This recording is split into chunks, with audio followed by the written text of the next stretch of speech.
But there was plenty to criticize on the right, too, so batter up. For some reason, the Department of Justice is being entirely hypocritical right now and defending gender clinic practitioners in a medical malpractice lawsuit that was filed by a female detransitioner who received harmful testosterone treatments there while experiencing dissociative identity disorder, what is more commonly known as multiple personalities.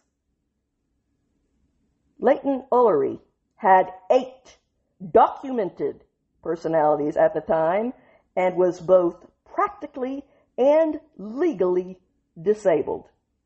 Yet despite the clear consent issues in play here, and the total lack of concern for her well-documented mental illness, she was still prescribed sex-rejecting, cross-sex testosterone by one Dr. Jason Rafferty at the Thunder Mist Health Center in Rhode Island. Jason Rafferty, the lead author of the American Academy of Pediatrics' official gender transition policy, acknowledged Miss Ullery's deeply compromised mental state, but he still recommended that she start testosterone, according to her lawsuit. She pointed out to the Daily Wire, "To take me when I was in such a vulnerable state and essentially give me no hope whatsoever that it was even possible for me to ever recover, and to sentence me to a life of health issues and permanent physical damage, I just think it's so heinous. I can't believe that it was ever allowed to happen." For the record, Thunder Mist Health Center, the place that did this to her, is part of the federally qualified health center program that funds nonprofit community health clinics that are supposedly providing essential healthcare services to vulnerable populations. That program is run by the Health Resources and Service Administration, HRSA, an agency that is under the authority of the U.S. Department of Health and Human Services, the HHS.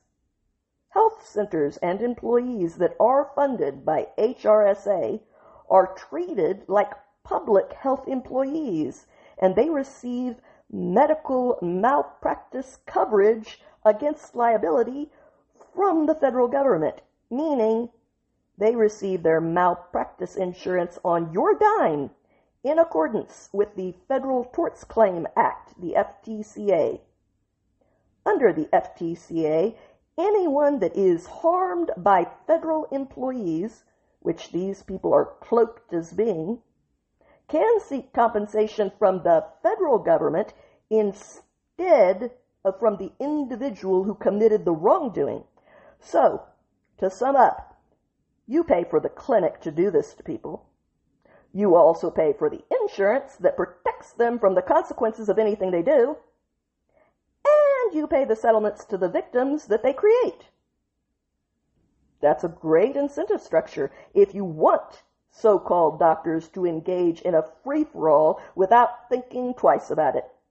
Because by design, not a drop of it ever comes back on them or even can cost them anything. So why do they have to think twice? That's a great recipe for incentivizing well thought out, responsible medical practices. The HRSA website states, "A covered entity or individual is immune and will not be financially liable for any claims arising from covered activities resulting in personal injury, including death." So, we have created this situation where legal documents prove that DOJ attorneys, paid for by you, are currently representing Thunder Mist Health Center and its affiliates, trying to shield them from Miss Ullery's legitimate malpractice lawsuit, because doing so is in accordance with the FTCA. which I guess needs to be abolished so that these kinds of situations don't occur from here on out. DOJ attorneys even recently moved to dismiss Ms. Ullery's case with prejudice so that she cannot refile it. She is asking that the two parties be allowed to engage in mediation. Her attorney, Josh Payne, told the Daily Wire, the Trump administration is not practicing what it preaches in this particular circumstance. We're calling on Attorney General Pam Bondi to get a grip on this case and instruct her staff to negotiate with us and try to resolve this case without further burdening the court. This is not what federal tax dollars should be spent on to defend. It's bad enough tax dollars were used to fund the mistreatment that Layton experienced at the federally funded clinic. The administration should be protecting vulnerable people like Layton, not fighting them. Meanwhile, the DOJ told the Daily Wire via a spokesperson, the department is fundamentally opposed to woke gender ideology and is using every legal and law enforcement tool available to protect youth from being mutilated under the guise of care. Any suggestion otherwise is patently false. As the department has stated through filings and to counsel, the U.S. has moved to dismiss Ms. Ullery's case because her claims are procedurally barred by the statute of limitations and failure to exhaust. But according to court documents, Ms. Ullery's legal team argued that the statute of limitations should be extended in her case because the harm occurred at a time when she could not realize that she had been harmed due to her incapacitated mental state. Her lawyer told the Daily Wire, Dr. Rafferty and others at Thunder Miss misled Layton into believing the testosterone would cure her mental health problems. She had no reason to think the testosterone could harm her. It was only when she heard stories of other detransitioners that she discovered testosterone can harm women like her. She added, all of the people that I was surrounded by were essentially people who were dissociated from reality, which was certainly not helpful in the circumstances that I was in. No one even presented me with the idea that healing was possible. Here's exactly how this went down.